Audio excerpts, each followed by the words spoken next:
छत्रपती संभाजीनगर पश्चिमचे भाजप सरचिटणीस नागेश कुठारे यांच्या पुढाकाराने सिडको वाळूज महानगर कार्यालयास महत्त्वाची बैठक पार पडली।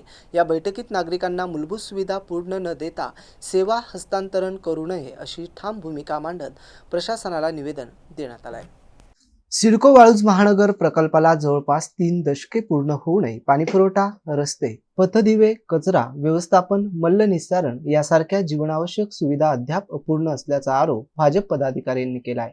ग्रोथ सेंटर भागात अपुरा आणि असमान पाणीपुरवठा, दुर्गंधीयुक्त पाणी, निकृष्ट दर्जाचे रस्ते, बंद पथदिवे तसेच कचऱ्यामुळे निर्माण झालेल्या आरोग्याचा धोका यावर तीव्र नाराजी व्यक्त करण्यात आली। तसेच अपूर्ण सेवा, रस्ते, पूल आणि वाढते अपघात, सांडपाण्यामुळे पर्यावरणाला धोका आणि सोसायटी परिसरातील अस्वच्छता या मुद्द्यावरही प्रशासनाला जाब विचारण्यात आला। सर्व सुविधा पूर्ण करूनच सेवा सुविधा हस्तांतरण करावे, अन्यथा लोकशाही मार्गाने आमरण उपोषण आंदोलन छेडण्याचा इशारा देण्यात आला। दरम्यान सिडकोच्या मुख्य प्रशासकांनी लवकरच समस्या सोडवण्याचं आश्वासन दिलं असून बैठकीस भाजप पदाधिकारी आणि नागरिक मोठ्या संख्येने उपस्थित होते।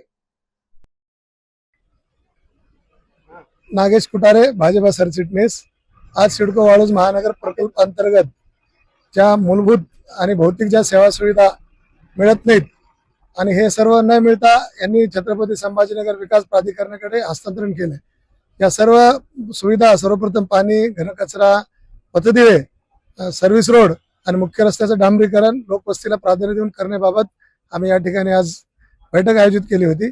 या बैठकीमध्ये सर्वांनी या विविध विषयावर माननीय मुख्य प्रशासक यांच्यासोबत चर्चा केली असता माननीय मुख्य प्रशासक यांनी या विषयावर तातडीने आम्ही उपाययोजना करून पाणी सर्वप्रथम मुख्य रस्त्याला, लोकवस्तीमध्ये रस्त्याला प्राधान्य देऊन रस्ता वगैरे करण्याचे त्यांनी आश्वासन दिलेले आहे।